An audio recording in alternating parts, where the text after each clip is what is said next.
So just to get us started, can you tell us a little bit about your origin story here and the path that brought you to become a speaker on these topics? And when it comes to origin stories, there's always the question of how deep you go. But my origin story is rural Ireland in the 1990s. I was unfortunately experienced a very early tragedy. My brother was killed in a car accident when I was 4, and I was there when it happened.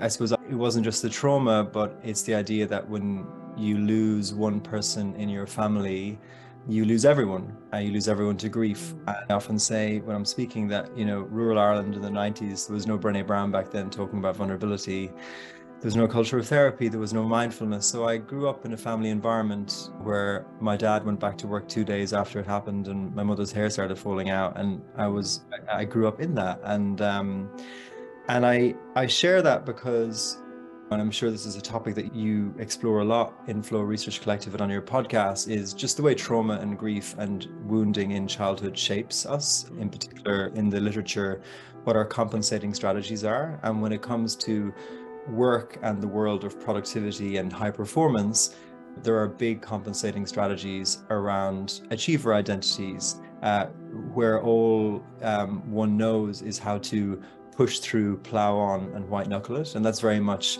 was my way of coping with a family environment that was in disarray.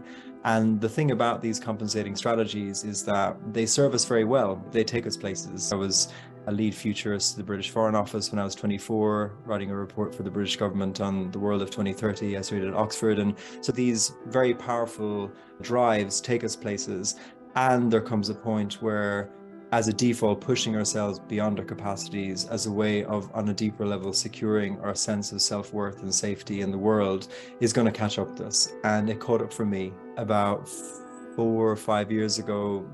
I was pushing it hard and working a lot in the systems change space. I was leading the political strategy for an environmental movement called Extinction Rebellion, which in its heyday 4 years ago was a protest movement in 60 cities around the world. I was leading the negotiation strategy with the British government, taking on Boris Johnson, who was then Prime Minister, in the media.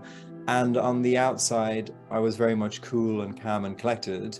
And on the inside, I was making some of the biggest cardinal sins when it comes to burnout. I wasn't listening to my body. I was pushing myself beyond my capacity. I was exposing myself to way too much stress. And I was basically blunting the negative feedback that my body was giving me to slow down by numbing and distracting and avoiding with addictions. And in a way, what I was doing unbeknownst to myself was desperately trying to regulate my nervous system and wasn't really aware of the tools. And one of the, I think, the insights of resilience is that you have to understand that you have a stress budget, and you have a window of tolerance, and it's unwise to be pushing the envelope on multiple different areas of your life at once. And I think it's something in our particular subculture where we want to maximize our life and live every possible opportunity that comes our way.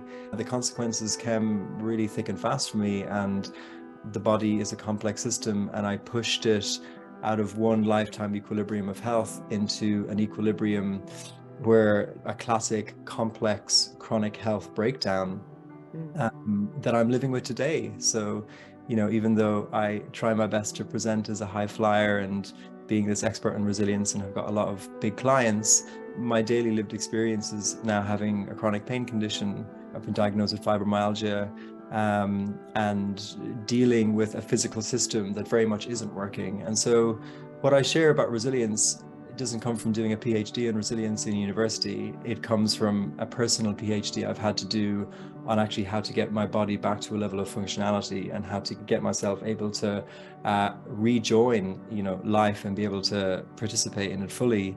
And along the way, discovering, as you have, a whole wealth of tools to get there.